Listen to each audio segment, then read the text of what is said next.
4 mai 2024, le chiffre 4 symbolise la concrétisation et la persévérance. 41 degrés ressentis à Cotonou environ, mesdames et messieurs. Bonjour, les titres. Visite du chef de l'État au Brésil, Patrice Talon rencontre son hôte, le président Luiz Inácio Lula da Silva, au palais du Planalto. Des accords signés entre les deux personnalités pour le renforcement des liens entre les deux pays. Les précisions à suivre. Démarrage des séances de révision dans les lycées et collèges. Les candidats à l'examen du brevet d'études du premier cycle et ceux au bac se préparent déjà pour affronter les épreuves dès le mois de juin prochain. Suivez dans cette édition le constat fait par une équipe de la rédaction qui a sillonné quelques établissements. Et puis, poursuite de la visite des acteurs agricoles et leaders d'opinion à la zone industrielle de Glodjibé. Les membres du Conseil économique et social, CES, ont également effectué le déplacement pour toucher du doigt ce qui se fait au niveau de cette zone. Les détails dans un instant. À nouveau, bonjour. Les séances de révision aux examens du brevet d'études du premier cycle ont commencé dans presque tous les collèges publics et privés. Ce sont des moments qui permettent aux enseignants de reprendre avec les apprenants des exercices et quelques notions de base sur des structures et fonctions grammaticales étudiées en classe. Il consiste également aux candidats de soulever les différentes préoccupations. C'est ainsi que pour mieux s'imprégner de ces séances de révision, une équipe de notre rédaction a sillonné quelques collèges de la commune de Calavi. Juanita Adjanao, Jules Cho et William Piquant.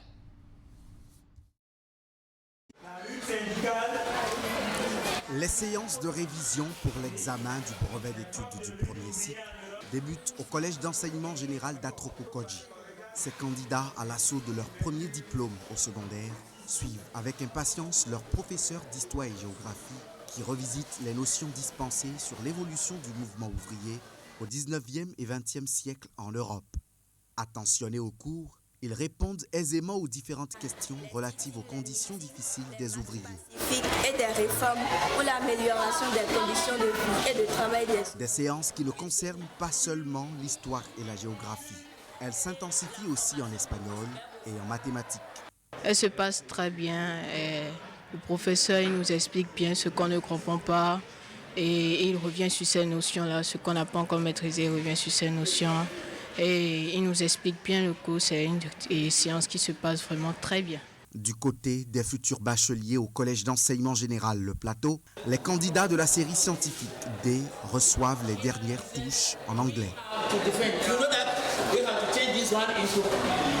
Tous impressionnés, ils écoutent leur professeur sur la structure Reported Speech. Ils sont contents de ces révisions qui leur permettent de corriger les erreurs des dernières heures.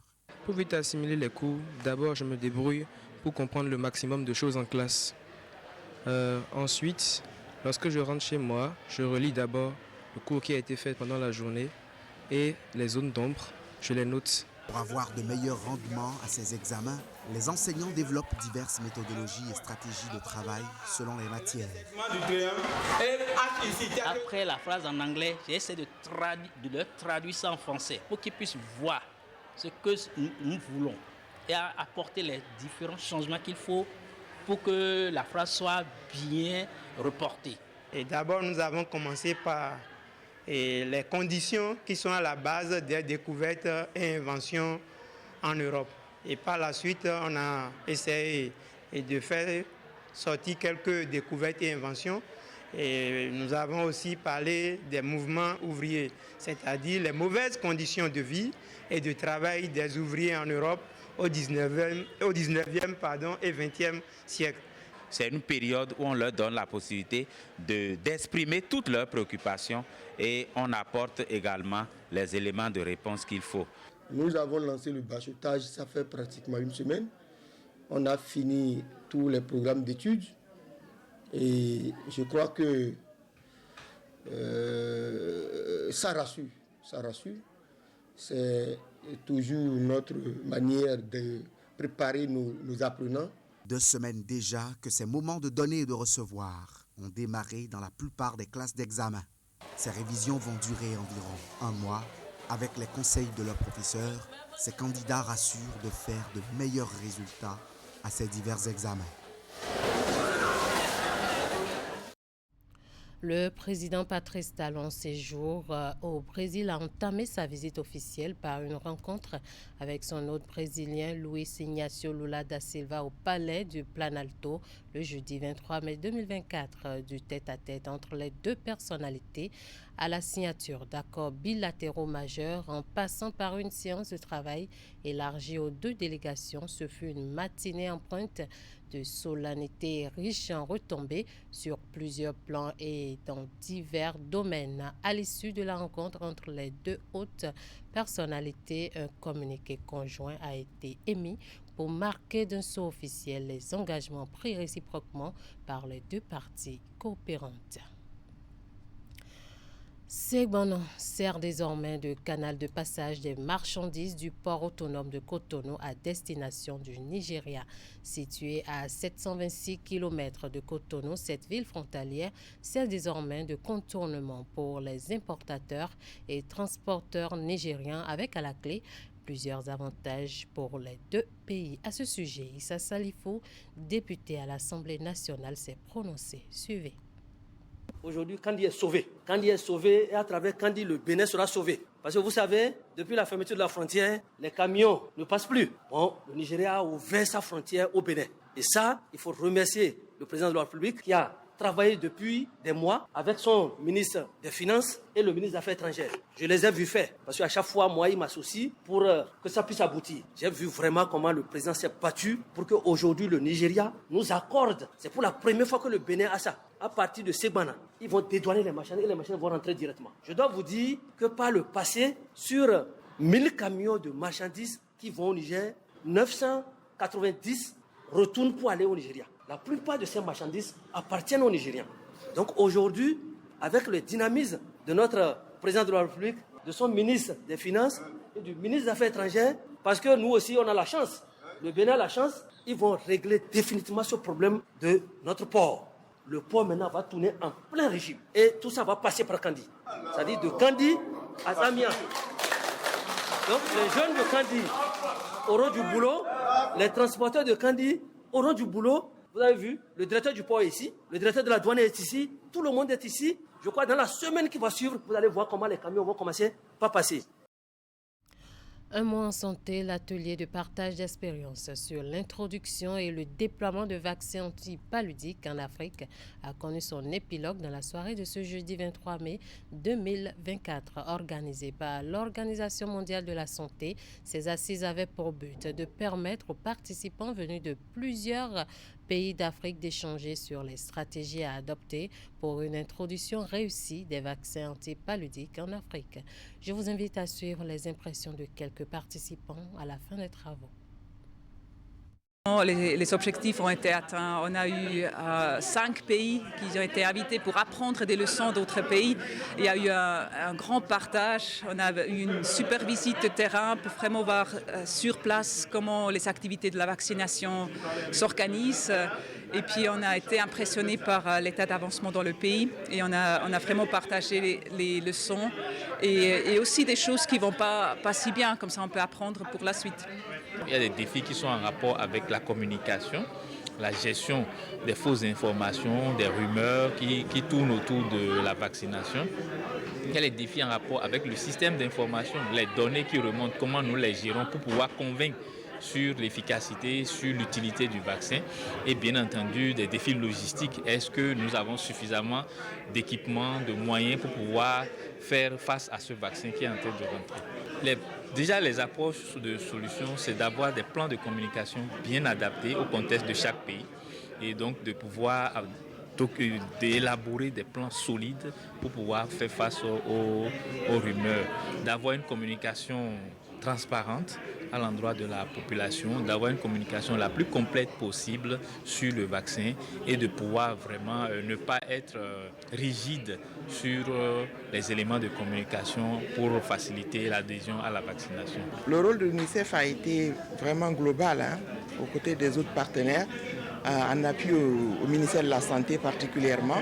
Il s'est agi non seulement d'appuyer pour la coordination de la préparation, pour s'assurer que là c'est réussi. Appuyer les aspects de développement des outils, des supports, que ce soit des outils de formation et des supports de communication, mais également sur le plan logistique. L'UNICEF est l'agence qui assure l'approvisionnement des vaccins. Vous vous rappelez que le 15 janvier, on avait reçu notre premier lot et le prochain lot va arriver au mois de juin. Donc, au-delà de l'arrivée des vaccins dans le pays, l'UNICEF appuie également la distribution des vaccins jusqu'au niveau de tous les points de vaccination dans le pays pour que là où le besoin se fait, que l'enfant puisse accéder à des vaccins de qualité. Non à la désinformation. La jeunesse du Bénin fustige les récentes déclarations de Kémi Séba sur de probables légionnaires français qu'abriterait le Bénin pour déstabiliser le Niger. Les jeunes réunis ce jeudi 23 mai 2024 ont tenu un discours assez fort contre les deux panafricanistes qui ont animé une conférence de presse à Niamey. C'est une initiative des cellules sous tutelle du parti UP Le Renouveau, une rencontre élargie à tous les jeunes épris de paix et soucieux d'un dénouement pacifique de la crise entre le Niger et le Bénin. Voici le compte-rendu. Kémi Séba ou quelque chose, moi je m'interroge sur cette forme de panafricanisme qu'il développe. Il a porté non seulement atteinte à l'image de notre pays, mais particulièrement à l'image de la jeunesse béninoise. Pourquoi alors nous allons lui permettre de salir, de jeter de l'eau propre sur notre pays à chaque fois qu'il doit faire une apparition publique? Le ton est dur. Les jeunes du Bénin s'insurgent et rejettent en bloc les récentes allégations de Kémi Séba et Nathalie Nyambe qui, selon eux, portent atteinte à la crédibilité de la nation béninoise. Au cœur de ce coup de colère, la supposée présence de soldats français au Bénin pour déstabiliser le Niger. Attaquer le Bénin, qui fait face au terrorisme actuellement, mais c'est se moquer des souffrances des populations qui vivent de plein fouet. La chaleur, le traumatisme de ce qu'on peut appeler extrémisme violent et terrorisme. Le Bénin et le Niger font face à cette menace-là. Et nous sommes d'accord qu'il faut qu'on puisse se donner la main pour maîtriser la situation. Une situation dont les formes et les contours changent au jour le jour avec une multitude d'acteurs. Et ça, ceux qui sont dans le domaine le savent. Prenant la mesure de la situation, la jeunesse béninoise exige des preuves de Kémi Séba et demande à la Camerounaise Nathalie Nyambe de savoir raison garder quand elle parle de la démocratie en Afrique. On voit des nôtres, je ne dirais pas des vendus, mais c'est l'enfant qui n'a pas grandi au pays, qui vient construire sur des tombes. Et nous voyons des gens, des compatriotes même, se liguer contre la nation béninoise en proférant des allégations. Ce panafricanisme de nouvelle génération qui monte les peuples, qui vient mettre de l'huile sur le feu, ces pyromanes, nous n'en voulons pas. Nous n'en voulons pas du tout. Il ne faut pas, à cause de la faim, manger le beurre de karité. Parce que si le soleil sort, c'est que tu es affamé toujours. Nous avons retenu qu'il faut donner 112 heures à Nathalie pour qu'elle puisse également parler du Cameroun et qu'elle laisse le Bénin. Parce que son président, qui est un pépé de l'Afrique, mais elle n'a pas osé parler de son pépé. Si elle est courageuse, qu'elle parle de son pays et qu'elle laisse notre pays, le Bénin, qui est un pays de paix, qui est un pays de souveraineté. Entre questionnement et déception, la jeunesse béninoise exhorte ses supposés panafricanistes à mieux jouer leur rôle.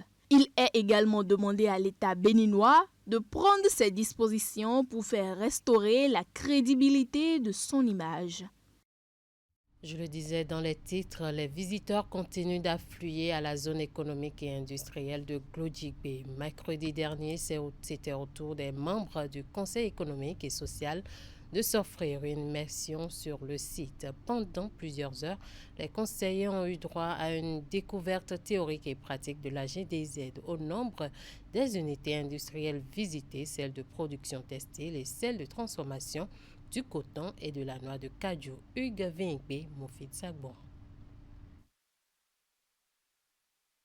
2 ans après leur première visite du site, voici à nouveau les membres du Conseil économique et social à la zone économique et industrielle de Glodjigbe. Première étape de leur périple, la présentation de la zone. Dans une double communication, le directeur général adjoint de la CIPI Bénin SA, société en charge de sa gestion, a présenté à ses hôtes l'organisation du site, son fonctionnement et son niveau de développement. Au lieu qu'on importe des carreaux venus d'Espagne, nous allons produire des carreaux directement et des emplois.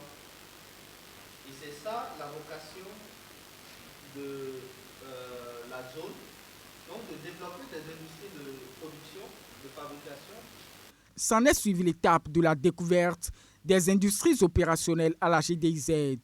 Les membres du Conseil économique et social sont d'abord descendus dans l'unité de production de vêtements. Tenues militaires, policières, t-shirts, polo shorts, une grande variété de vêtements sont fabriqués ici. Cap a été ensuite mis sur l'unité de transformation de coton. Le périple des visiteurs s'est achevé par une immersion dans l'unité de transformation de la noix de cajou. Je suis impressionné parce qu'il y a déjà 2 ans, le CS était déjà ici et avait visité au début des travaux. C'est normal que nous puissions encore revenir pour voir l'évolution des travaux à ce jour. Nous avons constaté que plusieurs industries se sont installées.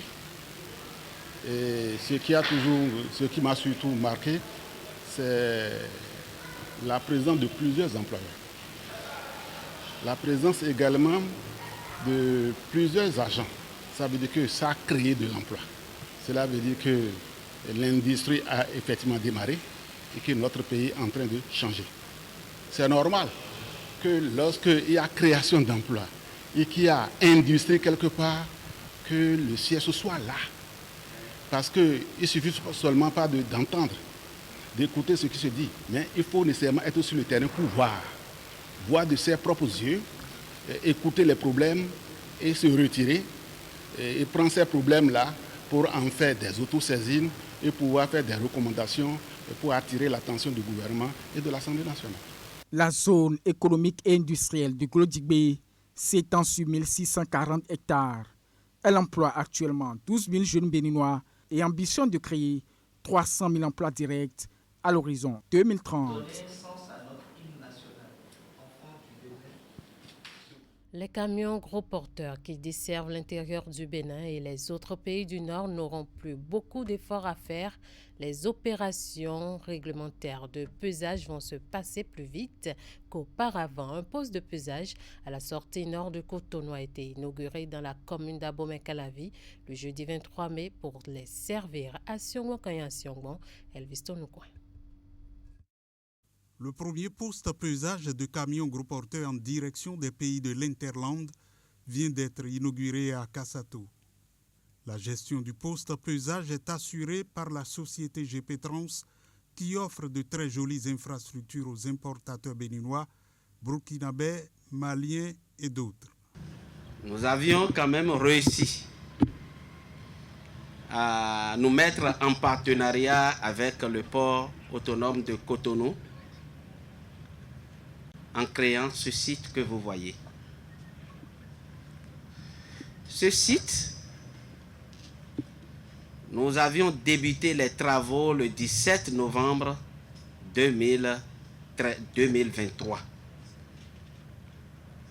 et qui donne aujourd'hui ce résultat que vous voyez. C'est désormais ici que se passeront donc les opérations avec la possibilité pour ces camions d'utiliser le parking.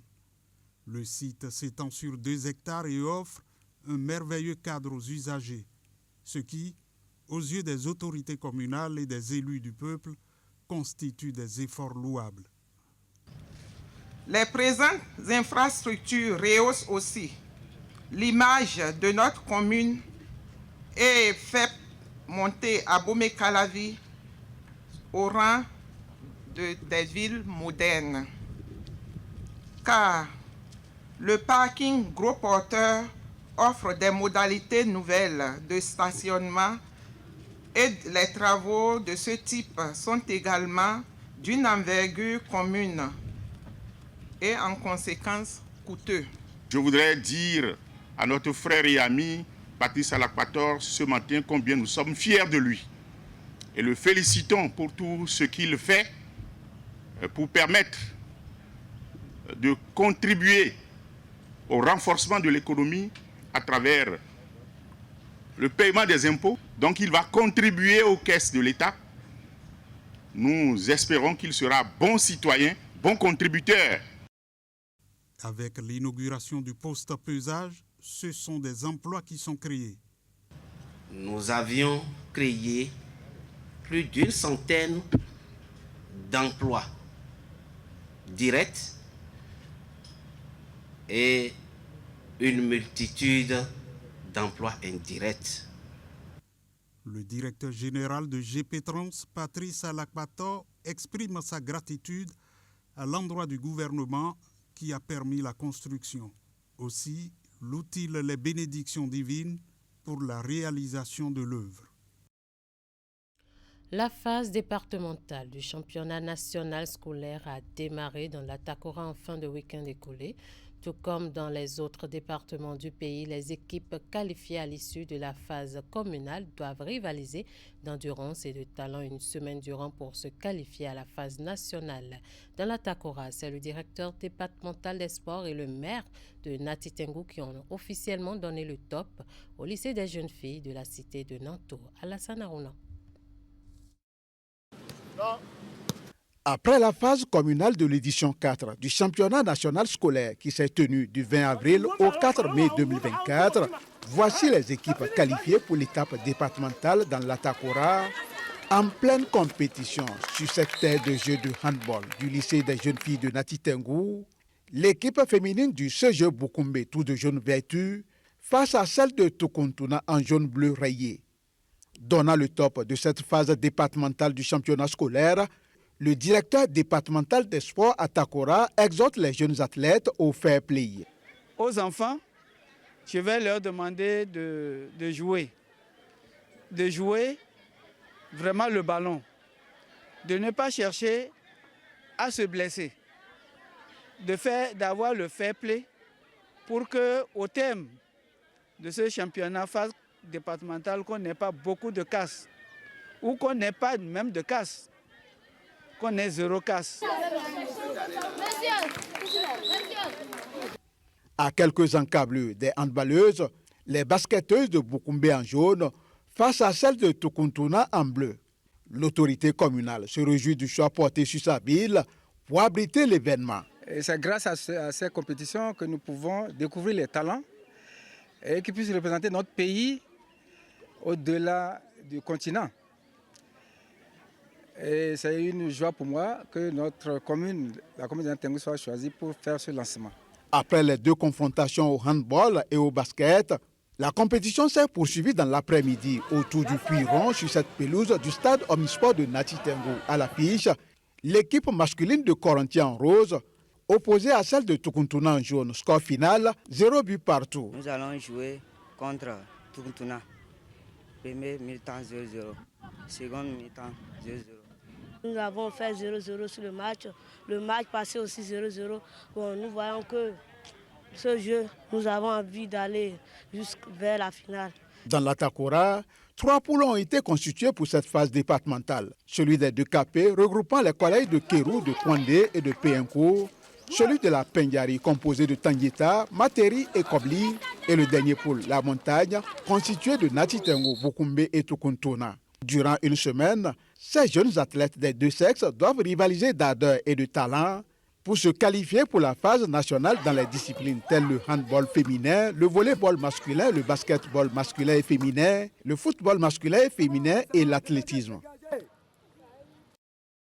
Voilà qui met fin à ce 13h au Bénin. Merci de nous avoir suivis. Merci à l'équipe de rédaction, de réalisation et de diffusion. Bon appétit à tous.